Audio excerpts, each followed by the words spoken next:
వైఎస్ఆర్ జిల్లా ప్రొద్దుటూరులో మంచినీటి సమస్యను తీర్చాలంటూ ప్రభుత్వానికి ఎన్నిసార్లు మొరపెట్టుకున్నా స్పందించకపోవడంతో స్థానిక ఎమ్మెల్యే రాచమల్లు ప్రసాద్ రెడ్డి ప్రజల తరపున జలదీక్ష చేపట్టారు. విషయం తెలుసుకున్న పోలీసులు మున్సిపల్ కార్యాలయం వద్ద జలదీక్ష శిబిరానికి చేరుకుని అనుమతి లేదంటూ అడ్డుకున్నారు. నీటి సమస్య పరిష్కరించే వరకు కదిలేది లేదని ఎమ్మెల్యే స్పష్టం చేశారు. దీంతో పోలీసులు ఎమ్మెల్యేను ఆయన అనుచరులను అరెస్ట్ చేసి పోలీస్ స్టేషన్కు తరలించారు. దీక్షా శిబిరాన్ని తొలగించారు. ఎమ్మెల్యే అరెస్టుకు నిరసనగా వైఎస్ఆర్సీపీ శ్రేణులు భారీ సంఖ్యలో పోలీస్ స్టేషన్కు ర్యాలీ వెళ్లారు.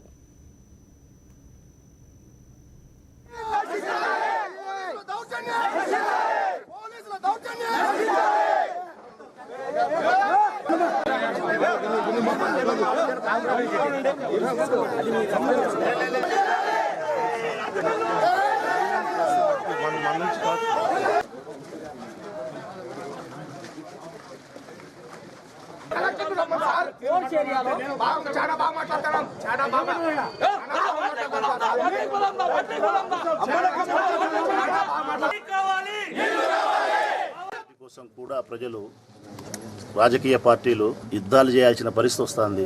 గాంధీ మహాత్ముడు చూపించిన బాటలో మా ప్రజలకు మంచినీళ్ళు అందించమని చెప్పి ప్రభుత్వాన్ని శాంతియుతమైన ఆందోళన కార్యక్రమం ద్వారా తెలియజేసే ప్రయత్నం చేస్తే పోలీసులను ఉపయోగించుకొని దీక్షా శిబిరాన్ని కూల్చివేసి మగవాళ్ళైనటువంటి పోలీసులే దౌర్జన్యంగా వ్యవహరించడానికి కూడా సంసిద్ధమవుతారనే అభిప్రాయంతో కాసేపు తర్వాత మేమే అరెస్ట్ కావాల్సిన పరిస్థితి ఏర్పడింది. ఈ ప్రభుత్వం చాలా దుర్మార్గమైన ప్రభుత్వం. పోలీసులు అడ్డబెట్టుకుని పరిపాలన చేస్తుంది తప్ప ప్రజాస్వామ్యం యొక్క కనుసన్నల్లో ఈ ప్రభుత్వం పరిపాలన చేయడం లేదు.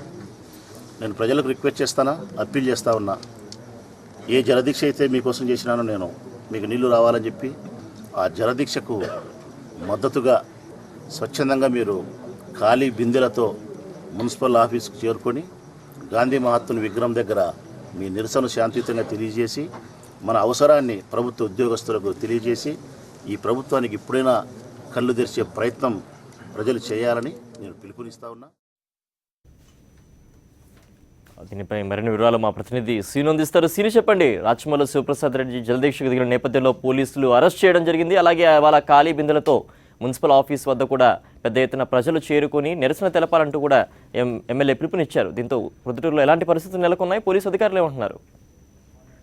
నిన్న రాత్రి నుంచి కూడా ప్రొద్దుటూరులో ఉద్రిక్త పరిస్థితులు నెలకొని ఉన్నాయి. వాస్తవంగా ప్రొద్దుటూరు పట్టణానికి ఇప్పుడే ఇంకా వేసవి స్టార్ట్ కాలేదు. తాగునీటి ఎద్దడి విపరీతంగా ఉన్నటువంటి నేపథ్యంలో ప్రజలు తీవ్రంగా ఇబ్బంది పడుతున్నారు. ఆ సమస్యను పరిష్కరించాలని చెప్పేసి ఎమ్మెల్యే జలదీక్ష చేపట్టారు. దీనికోసం అని చెప్పేసి ఆయన ప్రత్యేకంగా పోలీసులు కూడా పర్మిషన్ అడిగారు. ఈ నేపథ్యంలో ఈ రోజు జరగాల్సినటువంటి జలదీక్షకు సంబంధించి పోలీసులు అనుమతి ఇవ్వలేదు. అనుమతి ఇవ్వకపోగా ఆయన దీక్షకు సిద్ధమవుతున్న నేపథ్యంలో ఒక వేదిక ఏర్పాటు చేసుకుంటే దాన్ని తొలగించేందుకు రాత్రి అందరూ కూడా పోలీసులు అక్కడికి మోహరించిన నేపథ్యంలో పరిస్థితి ఉద్రిక్తంగా మారింది. ఈ నేపథ్యంలోనే వాళ్ళు అక్కడ ఉన్నటువంటి వైఎస్ఆర్సీపీ కార్యకర్తలు కానీ ఎమ్మెల్యే అందరూ కూడా పోలీసులు తీరికి నిరసనగా అక్కడే ధర్నాకు దిగారు. ధర్నాకు దిగడంతో పూర్తి స్థాయిలో పోలీసులు మోహరించి ఎమ్మెల్యేని అదేవిధంగా కార్యకర్తలందరినీ కూడా అదుపులోకి తీసుకున్నటువంటి పరిస్థితి. పోలీస్ స్టేషన్ లో కూడా ఇప్పుడు ఆయన ధర్నా కొనసాగిస్తున్నారు. జలదీక్ష తాను చేయాలనుకున్నటువంటి దీక్ష పోలీస్ స్టేషన్ లో చేస్తానని చెప్పేసి ఆయన భూషించినటువంటి పరిస్థితి ఉంది. మొత్తం మీద ఒక కొంత ఉద్రిక్త పరిస్థితి అయితే నెలకొంది.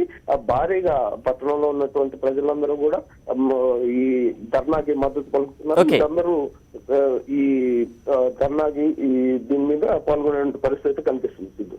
ఓకే శ్రీనివాస్.